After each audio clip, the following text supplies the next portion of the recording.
We are live here with BuckeyeGrove.com. I'm your host, Kevin Noon, joined by Jacob Binge, Marcus Horton, and of course, Griffin Strom, as certainly not the news that people wanted to hear.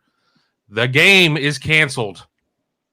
And the timing of it certainly was odd as we were on a Zoom call with Ohio State players, Justin Hilliard in particular, and we got to break the news to him. So it certainly was not an ideal situation whatsoever. I'm just going to throw it right out there to you guys. I've got some questions in mind that we'll kind of do together, but yeah, your thoughts. Yeah, it's been a year of firsts, and not in good ways most of the time. And this is the first time in 100 and some years that the game is not going to be played. A huge disappointment. This one really feels like a bigger deal than some of the other ones because missing a Maryland game, an Illinois game. At the end of the day, I think everyone thought Ohio State was going to run away with those games. They weren't really all that consequential. And even though Ohio State was favored big in this one as well. It's just it's one of the best rivalries in sports, especially college football in particular. Man, it really sucks for the guys that were going to have their last game in the horseshoe. It sucks for just everyone in general in Columbus and the surrounding anyone interested in the game. Looking forward to something on a Saturday. The biggest football game of the season for a lot of people in Ohio State's football season. It's canceled, and I think everyone's going to be scrambling to figure out what's the next step here for Ohio State. Yeah, speaking of the next step, just a few outside details. Purdue canceled practice today. Purdue's scheduled to play Indiana. Just throwing that out there. Texas A&M has already canceled their game. Just on the Michigan front, Bruce Feldman is reporting that Michigan would be around without 45 players this weekend. Wow. So, I mean, they said double-digit starters. I'm glad it happened Tuesday instead of Friday, but I think this was coming. So I think it sucks. It's over 100 years. Last time was 1917, but at some point we're going to have to look ahead and what's next for Ohio State here. Yeah, I agree 100%. I mean, that 45-player number for Michigan, that's a huge number right there. But like you said, I'm glad it happened on Tuesday instead of Friday because now we get a chance to see what, Ohio State, Gene Smith, even Barry Alvarez, who was pretty vocal last weekend, see what kind of power they have, what kind of conversations they can drum up, and see what sort of contingency plans that they can spare out because this thing was devastating, especially with Ohio State. You saw Justin Hilliard get off the Zoom, and he looked, obviously, it hadn't been confirmed to him at that point, but he was upset about it. So obviously the team got to feel that way. Yeah, I mean, it certainly is an odd situation. I believe we're going back to like World War I times when this was not an annual game. Ohio State, a 30-point favorite. None of that has anything to do with what's going on right now. I mean, 2020 certainly is an odd year. And it's not as if we weren't kind of warned that something could be amiss, that there could be the possibility that this could go south. But now we're looking at a situation of where the Big Ten has not allowed a lot of flexibility in terms of going out and finding other games. Nebraska, week 2, has a cancellation on them when Wisconsin goes south and finds a team that's going with similar testing protocols, and the Big Ten shuts that down. We'll get into the 6-game rule here in a second, but when you look at this 6-game rule, which I've said time and time again, and I'll get to some of your questions that I see here in the chat, they're piling up right now in a minute. Did the Big Ten really set everybody up for failure in this point by not allowing any sort of flexibility? And there is some movement within the league right now. Purdue has just shut some things down. That could either A, open up Indiana, or B, allow for some adjustment, and maybe you have. Then again, I don't know why you tell Indiana that it has to play Rutgers and Ohio State ends up getting Maryland. But, did the Big Ten really put its member institutions in a bad spot? And, we've talked at length either on the BIA podcast, which you can hear on all of your major podcast outlets, or here on some of our live shows. I don't feel that any favors were done for the conference members with this compacted schedule, putting 10 pounds of you-know-what into a 5-pound bag and saying, have at it.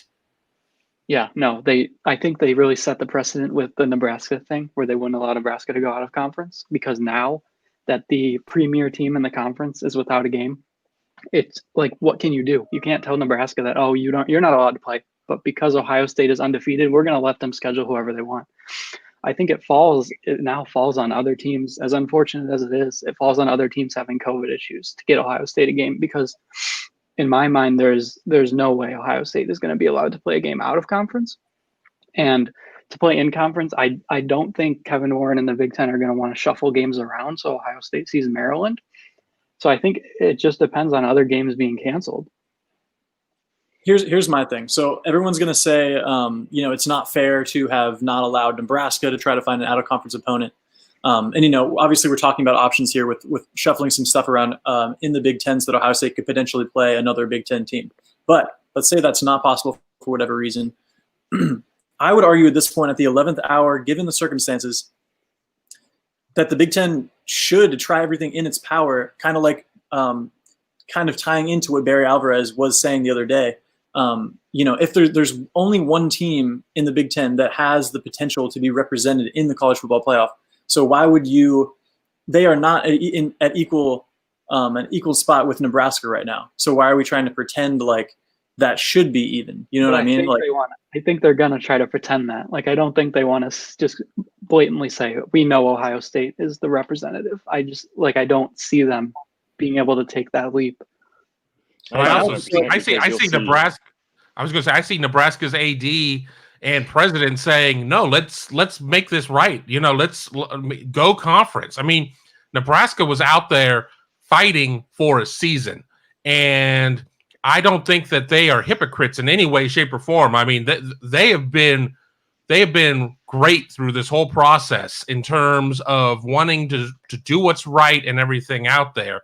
And while it certainly may look like some home cooking, protecting your biggest product out there, Ohio State is your biggest product at this point, right now, bar none. And we're looking at diminished television revenues with an 8-game season at best.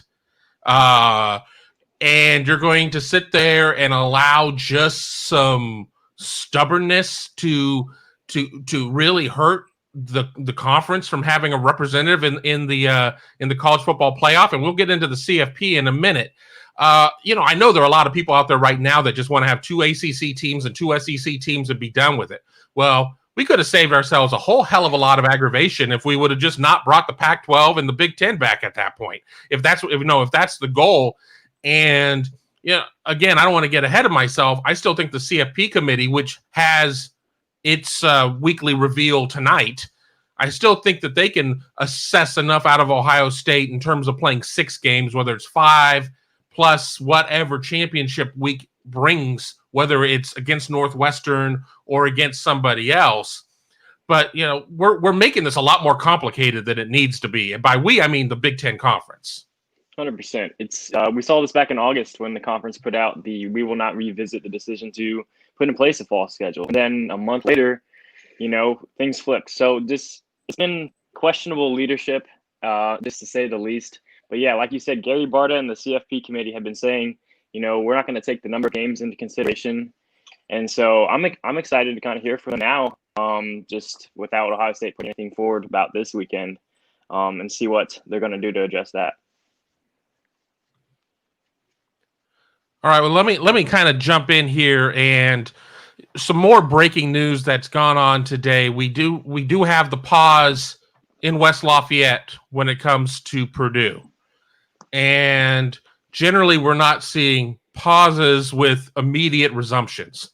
A pause is just the precursor to a cancellation or whatnot. Now, Ohio State fans at least were sitting there and really had Minnesota circled as the team that was like the most likely not to move forward. They had a major outbreak there in Minneapolis.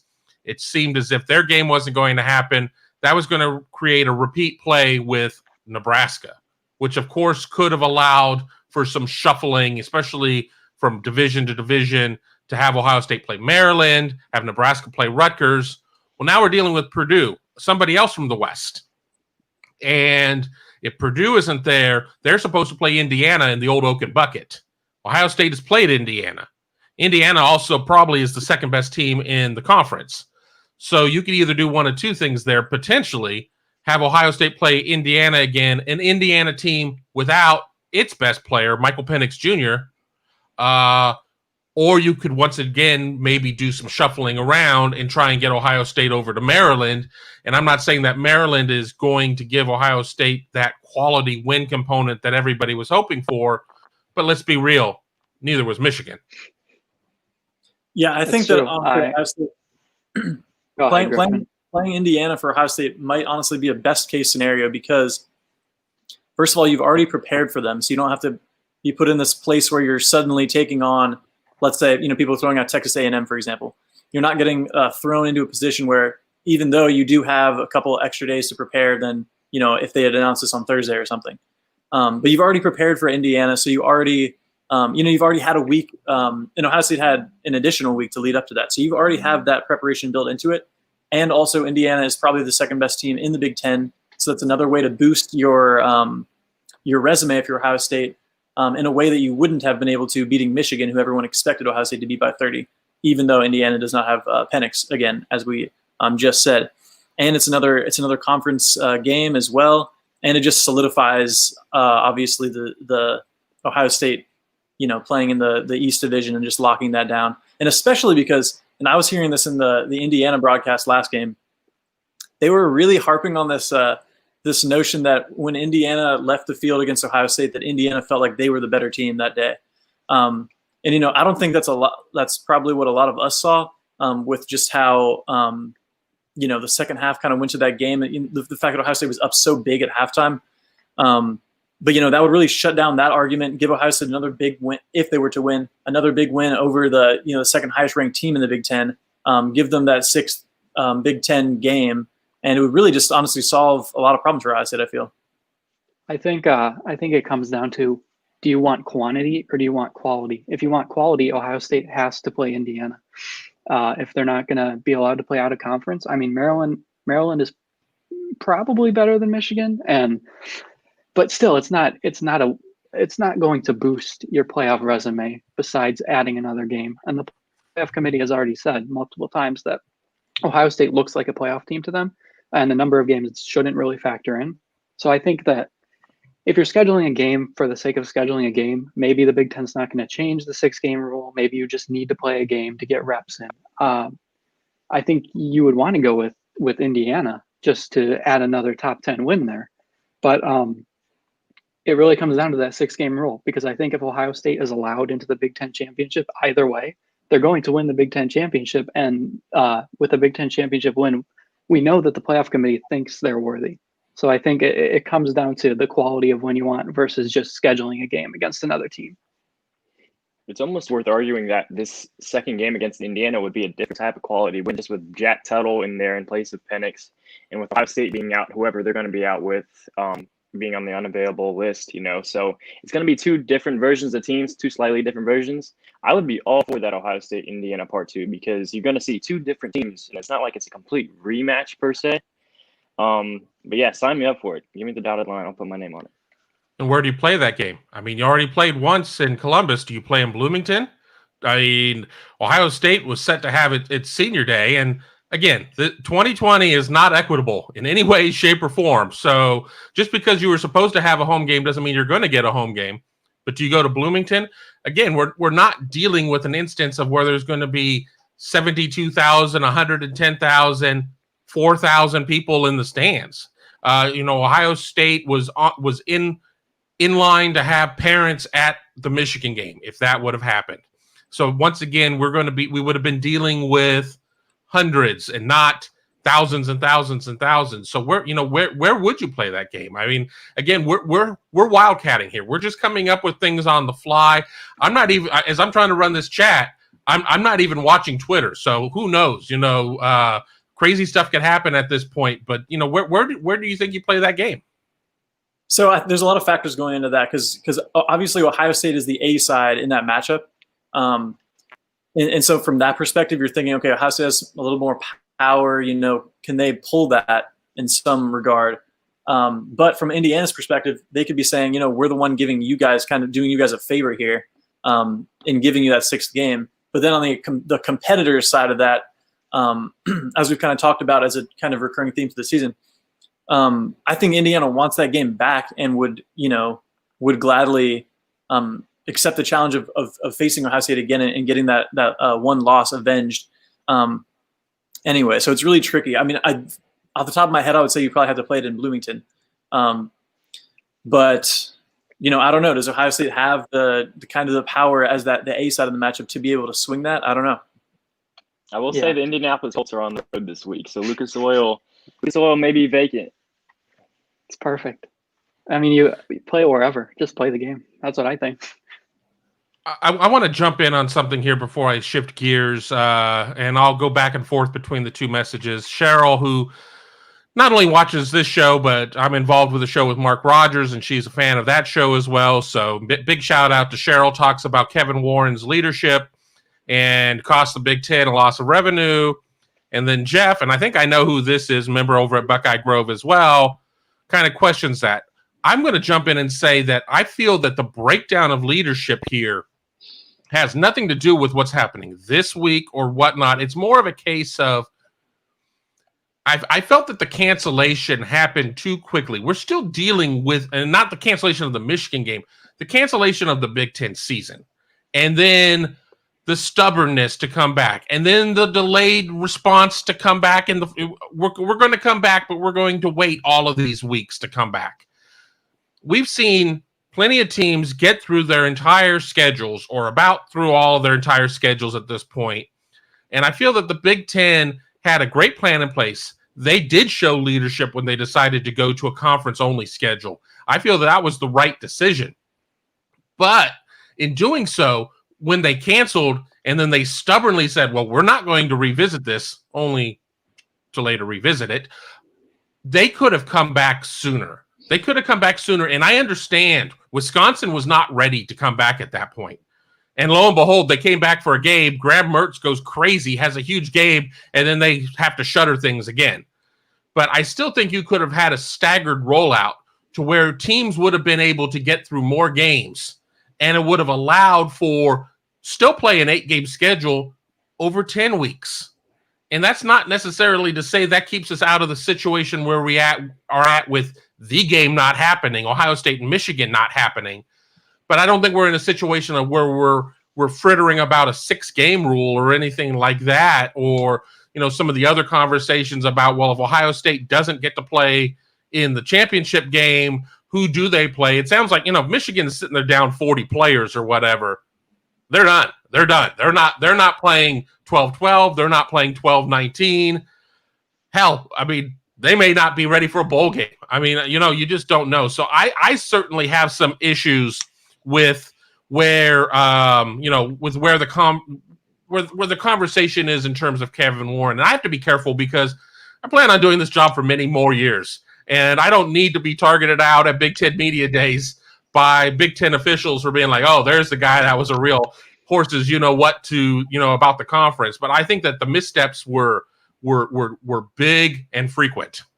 Yes, I think it comes down to one word here. Cheryl really nailed it there. Wiggle room, flexibility. We knew this virus was going to impact the season. We are in a worse place as a state and as a country now than we were at the beginning. So starting at the beginning, like when they canceled the first time around, would have provided more flexibility, more room to reschedule games that we knew were going to get canceled. And Jeff, you're absolutely right that Kevin Warren's concerns were correct, but he kind of backfired on him because now he has no room to reschedule games and he has no room to make things happen like we've seen in other conferences. So I think his mind was probably in the right place. We were trying to set everything into a tiny window now. Really just was like the lack of thinking ahead that was made by the Big Ten. Here's what I'll say about the leadership thing. So Kevin Warren, the Big Ten made a decision to cancel the season because of safety concerns and whatnot. I'm not even saying that necessarily was the wrong decision or anything, but they only stuck to it halfway, and then they backtracked on it in a way that screwed the Big Ten over, that continues to screw teams over in comparison to the other conferences and teams. So that's that wishy-washy leadership. He would have gotten so much flack if they would have had the season canceled the whole way. But the fact that you backtracked on that decision in the first place, now you can't get credit for they were playing the safe route and did the right thing health-wise. You're not going to get that credit because you went back on that decision. And now you're not going to get the credit for, reinstating the season even, really, because everyone's going to be criticizing the fact that you didn't give them the wiggle room to make things like this work at the end. So that's kind of the leadership thing, is the back and forth, the wishy-washy. And the thing is, like, I thought about this when Ryan Day got asked today about the fact that other conferences can have recruits come and watch games and show up. Exactly. It's like Ryan Day, maybe he doesn't think it even is safe for that to be happening, but the fact that other teams are able to do that means he has to keep up with the Joneses. It's his job to have to keep up with what the other teams and schools are doing, and the Big Ten is not allowing that to happen right now because of some of those decisions in the leadership. And so, like, if the other teams are doing that, like, something else and getting an advantage, like if you're the Big Ten, you kind of have to keep up with that in a way, and the leadership and the decisions did not allow for that to happen. I'm going to use a baseball thing here, and I know that's going to excite one of the guys on the panel who's a big baseball guy. If you have bad umpiring and the strike zone is off, just call it consistent. Let's just be consistent.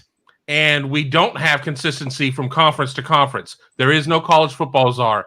So that low and inside pitch that's being called a strike in the Big Ten isn't being called a strike in other conferences. And you are setting up some uneven situations there where you do have an Emeka Egbuka from Washington State going down to Oklahoma and sitting in the stands to watch an Oklahoma game when he can't do anything anywhere near the Ohio State campus in terms of an official capacity, unofficial capacity, or whatnot. And, and we're kind of getting a little bit off of, and that's my fault, we're getting a little bit off of the fact of, we're talking about, for those of you checking in now, the game is off.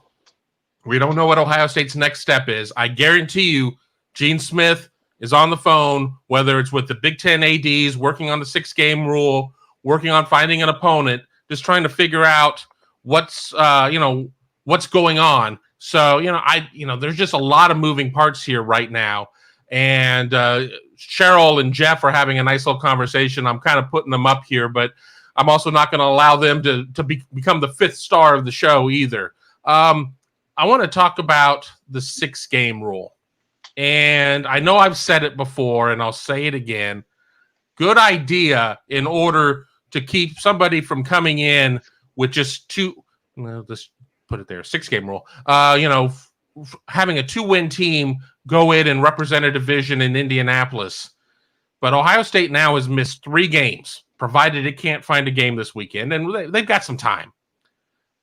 2 of these games have nothing to do with Ohio State's fault. Ohio State was very forthcoming. Ohio State shut down Illinois, in my opinion, to save the final 2 games of the season. Ohio State was the only team in this conference to come back after 1 week. After 1 week and bounce back.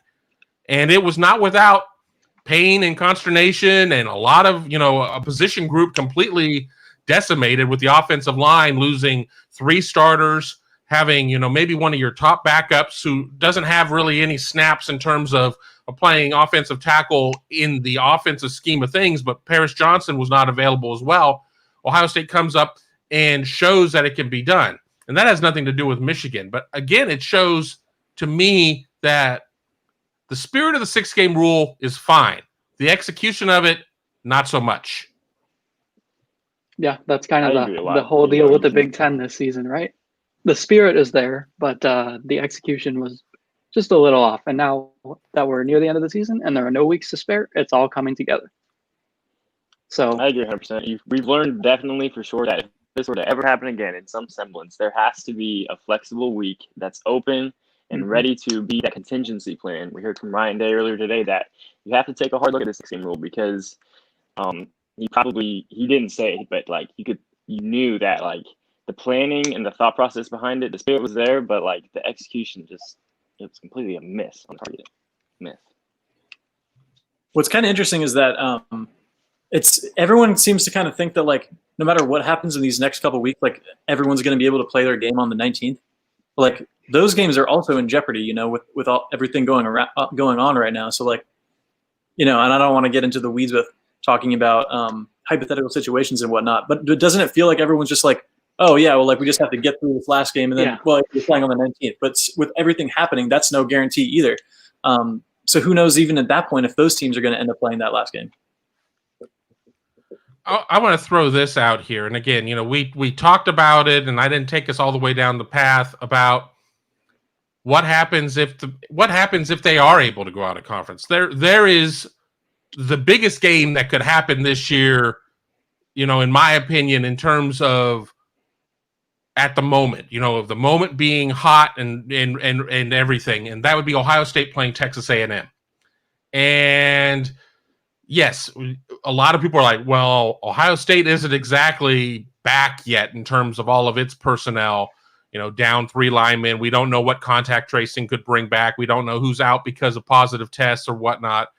You know, whether or not, you know, Tuff Borland would be back or Tyler Friday or, you know, whoever, you know, Josh Proctor. I could go through the list. There are a lot of guys that were unavailable last week. But that certainly would address a lot of questions as there is the debate whether does undefeated mean more than the schedule you've played? And honestly, does the schedule you've played mean as much when you look at it? A&M wasn't exactly that impressive against Vanderbilt. A&M got its doors blown off against Alabama, but A&M beats Florida. And there's this belief that A&M and Florida are 5 and 6 in the college football playoffs. So I think we can all pretty much agree that it takes the Big Ten about 3 weeks to make a decision, not 3 days. And most of them have come up in the wrong side of a coin flip anyway. So I don't think, you know, I'm not going to be out there saying that this game is likely to happen, could happen, remotely happens. But I know I would be interested in watching it, even if I weren't paid to cover these games. For sure. But that just takes us back to the question of, and, you know, harkening back to earlier in the season when we saw games getting canceled, or the first game getting canceled with Ohio State and Maryland, when it was like, is Ohio State going to play Alabama or whatever it was back then? It's like, you know, even though, you know, you kind of got to do what you have to do at this point, you know, you don't have that many options at this point. But do they want to play, you know, that caliber of opponent without having any previous preparation and stuff? That's why I was saying if you were to play Maryland or an Indiana, you already have done some of that this season just a few weeks ago. But obviously, you know, if it comes down to that, you kind of have to throw that out too. Yeah, I think if we make it past the whole SEC rules differing from the Big Ten rules, Texas A&M allowing fans, you know, the whole everything going on that's different between these two conferences, that's the biggest hurdle. In my mind, why not play Texas A&M? Why not set yourself up a better chance to secure a quality win and lock your spot in? I think that Ohio State wants to play the best competition. And in a year like 2020, when we don't even know if the playoffs are going to happen, we don't even know if the postseason is going to happen, why not play a game like that when if it's on the table? I'm definitely behind that thinking there because 2020 has been so different, and we've seen all of these leagues and conferences take different approaches from, you know, MLB to the NBA bubble. And, you know, like this past weekend's BYU and Coastal Carolina game was a great showing of how, you know, it was a rather quick decision to get to it, but like it made for better football in a sense because we wanted to see that game. And so the Big Ten not allowing that flexibility earlier in the season for like a Nebraska to, you know, schedule out a conference kind of, you know, goes back on the Big Ten a little bit. But yeah, it's going to be really interesting going forward now that it's crunch time and the end of the season for the Big Ten almost. I'm going to let Jeff play devil's advocate here, and I'm not saying I disagree with what he says here, that it does kind of create an extra round of the playoffs. I'll take this down so we can see Marcus's face and not just his eyes. It does kind of create an extra round, if you will, almost like a play-in game. I mean, you play that, and then maybe you take a step back and then play Northwestern. No offense, Northwestern. No offense, Fitzy, but probably not the same type of game. And then, lo and behold, whatever it is, 12 days later, 13 days later, playing Clemson, Alabama, Notre Dame, somebody of that nature. So in some ways, there is a bit of a downside to it, if you will. But conversely, it certainly would erase a lot of the questions about playing the Michigan States of the world and Rutgers and whatnot. I mean, let's remember, we're talking about Ohio State, who's played 5 games, and that Indiana win is the gift that keeps on giving at this point. Indiana continues to win. I'll be the first to admit, I expected them to get beat by a couple scores by Wisconsin. I really did. I did not see Graham Mertz regressing the way he did. I can go on and on about I don't think that Indiana can run the ball, and they couldn't run the ball against Ohio State. They had negative yardage, but they threw for about 500. So, that's that's a concern there at that point. So, your thoughts. I mean, as a fan, I think everybody wants to see that game, Texas A&M versus Ohio State. As somebody who maybe looks at this more from a professional eye covering the team or whatnot, is it fair? Does it matter if it's fair? I mean, what are your thoughts? Yeah. It's not. Go ahead. They shouldn't have to play it but Ohio State's already going to have played so many less games than other teams have had to play way more games than Ohio State. So it's almost like it doesn't even matter. Should they have to? Is it fair? I mean, other teams are playing twice as many games as Ohio State. So why not, have Ohio State actually prove that they are, Gary Barter was talking last week that they were having conversations about Ohio State versus Texas A&M at number 4, and this makes that go away. It's not fair. The whole season's not fair. And as college basketball is starting, I've seen that multiple times. The season's not going to be fair. Teams that have more advantages are going to be the teams with bigger programs who have more money. And if Ohio State has the ability to play a game against a team like Texas A&M, boost itself up, get a high priority game, then I think they absolutely should. I agree 100%. It's not fair at all because, Texas A&M's a 7-1 team. They've played, twice or however many more games than Ohio State. And being an out-of-conference game, this sort of game would have happened earlier on in the schedule. So how much weight would that have carried then as it does now? And so if you're arguing that, well, how much does Texas A&M's 48-3 win over South Carolina weigh? They're a 2-8 team or what have you. They've played more games, they've got that on the resume, whereas Ohio State has less games, but perhaps better quality wins in a sense. It gets really down to the nitty-gritty in that. And, of course, this brings up the question for the college football playoff.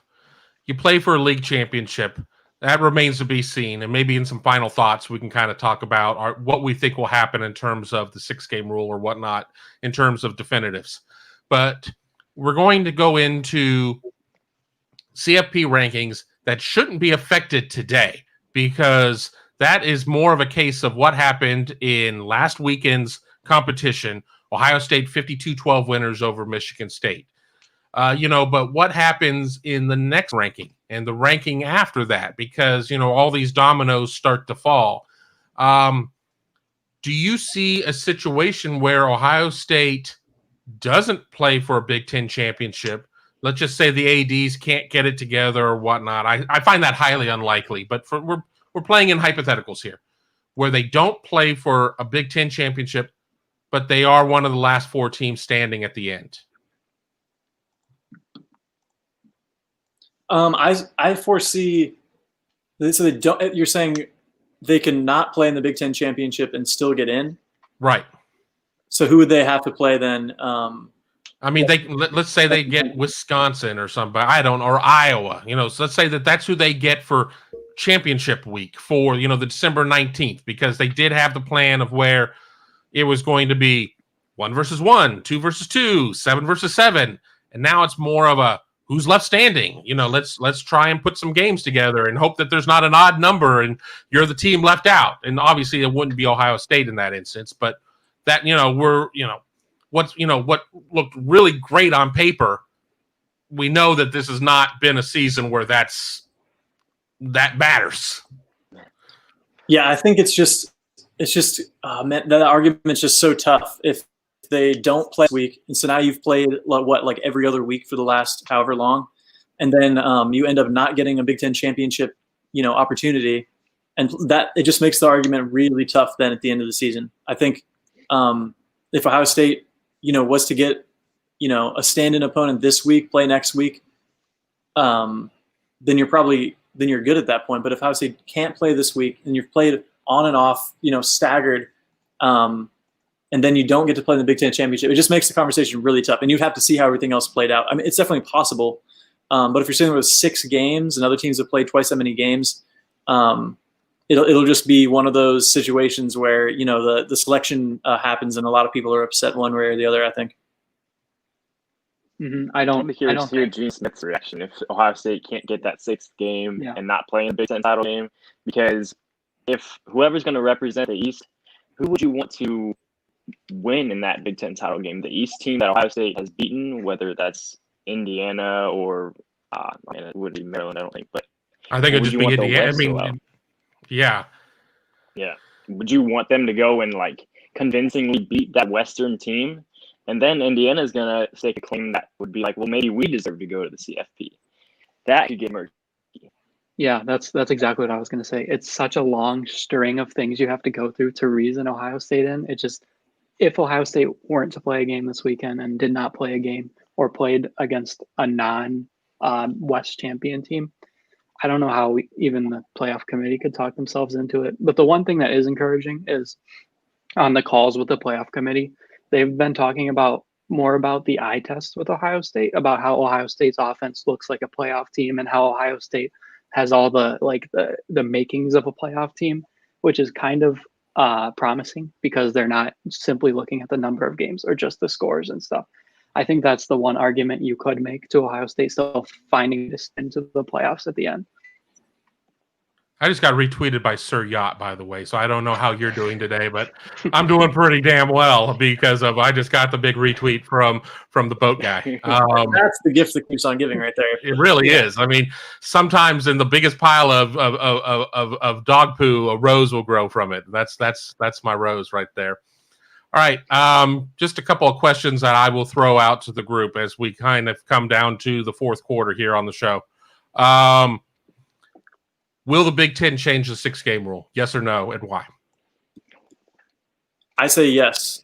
I do, because I mean, if you heard what Barry Alvarez was talking about the other day, and he just has so much power in the Big Ten, I believe if Ohio State cannot find an opponent this week, that they will they'll throw that out. I think they just have to. Yes, it's Ohio State. They'll change it. Yes, because this is something that should have been done in the preseason. Okay, now that we've changed the 6-game rule, does Ohio State find a dance partner this week? Man, that's so tough. It's so tough. Honestly, though, I don't think I don't think that they would change. I don't think they would make Indiana play Rutgers again. I don't foresee the situation where Ohio State plays Maryland. I think the Indiana game makes a lot of sense. But man, I don't know. I would say probably no, and and they changed the rule. Yes, I'm with Griffin. Probably no. We haven't seen any reshuffling in the past. I don't think it's going to happen this weekend.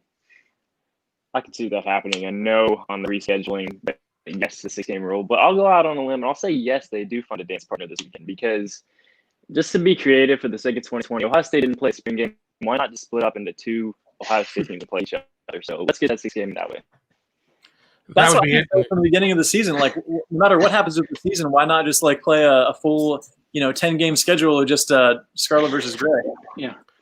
Exactly. I mean, I think that Fox Big Noon Saturday still would put up some huge numbers in the Columbus and Ohio markets if they did a ones versus twos. And I mean, and with that being said, of anywhere from 15 to 23 still being unavailable at that point. So I think they do find somebody, whether it is Indiana and they double dip with them again if Purdue is unable to go. I mean, quite honestly, I don't know if we're done this week hearing about issues at other Big Ten institutions in terms of what's going to be there. I think we could see a real all hands on deck of them just kind of throwing a schedule together, and then the four of us rapidly trying to write whatever the heck it is we can about that game. We're just saying, we'll all find out come Saturday. It could be kind of like one of those big WWE reveals where you're in the ring and you wait to see whose music is cued and who comes down the ramp and whose thing is on the Titantron. So I don't know. Last question. Go ahead. Can I throw one other thing into the mix? What is the timeline for when Ohio State has to have locked down a dance partner for this weekend if it's going to happen? Because I feel like it needs to happen it needs to happen like ASAP, right? Well, I always thought it was Wednesday. I thought Wednesday was kind of the situation, but when did BYU Coastal come together? Was that on a Wednesday? Thursday. Was that Thursday? I mean, I think it's a situation where if it's league and league, I mean, we've seen games canceled on Saturday. We saw, Clemson and FSU comes to mind. We've seen games get canceled while teams are in the locker room. So I don't know if there's a way that you can really put where you can put like a hard, fast deadline short of, you couldn't do it morning of. I mean, we can joke about you just throwing somebody out there, but there are certain levels of responsibility. But I don't know if you couldn't take it into Thursday. I know that the GAs of both programs would lose their minds, but at least in terms of if you've played a team before, you have a game plan, you can deal with it at that point. So, I mean, I don't know. The last question I was going to ask is a pretty simple one. Knowing all that we know, which isn't much, knowing all that we don't know, which is a whole hell of a lot, does Ohio State hear its name called as a top 4 team on December 20th and play in the college football playoff? I know. I'm really asking you to put something together with with no facts. I'm going to say Ohio State does not play a game this weekend. They changed the rule. Ohio State plays in the Big Ten Championship, wins, and Ohio State gets into the college playoff. I agree with Griffin. I think they changed the rule. I think they're going to play in the Big Ten Championship, and I think there's no way when Ohio State wins the Big Ten Championship that they'll be left. Ohio State definitely has to play one more game for the CFP. Yes, they get into the CFP, and they are a top 3 team. They're not even going to the 4 seed. I just don't see any of the situations playing out. Which means that they would end up probably drawing Clemson unless Clemson gets swept by Notre Dame. And here we go again. And here we go again. We're about 43 minutes in on a 30-minute show, so I'm going to just do one final go through on around the table. Any final thoughts? Anything that we did not talk about that you think is important? Knowing that things could change and within 30 minutes, this whole show could be invalidated. Just strap in, hang on tight, and it's going to be a wild ride to the finish, I think. I think I'm just kind of disappointed that, I was about to crank out a bunch of stories from our media availability today, and then literally as it's happening, the news breaks and all that gets dashed, but I'm sure we'll have plenty of stuff to cover in the coming hours and days. The world wants to see Indiana and Ohio State play again. Make it happen. The Marcus Horton Bowl, if you will. Exactly. I'm one of those people who wants to see that happen. But no, I think it's my final thought is that in my lifetime, I've seen the 108-year streak of the Chicago Cubs not winning World Series come to an end, and I've seen this Ohio State Michigan 100-plus year streak come to an end. So that's something. It's really something.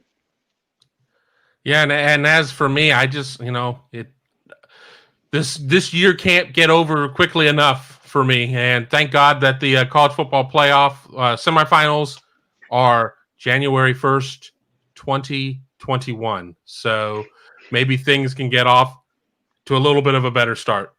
But for Griffin, for Marcus, for Jacob, and for myself. I want to thank you all for being part of the show. If you like these, be sure to leave some notes. Be sure to subscribe to us on both Facebook and YouTube. Hit the bell on YouTube so you know whenever it is we go live. If we get enough feedback, we'll start doing these more often. And for everybody here, I want to thank you for watching live with BuckeyeGrove.com. Go Bucks, and let's see if we can have a game this weekend.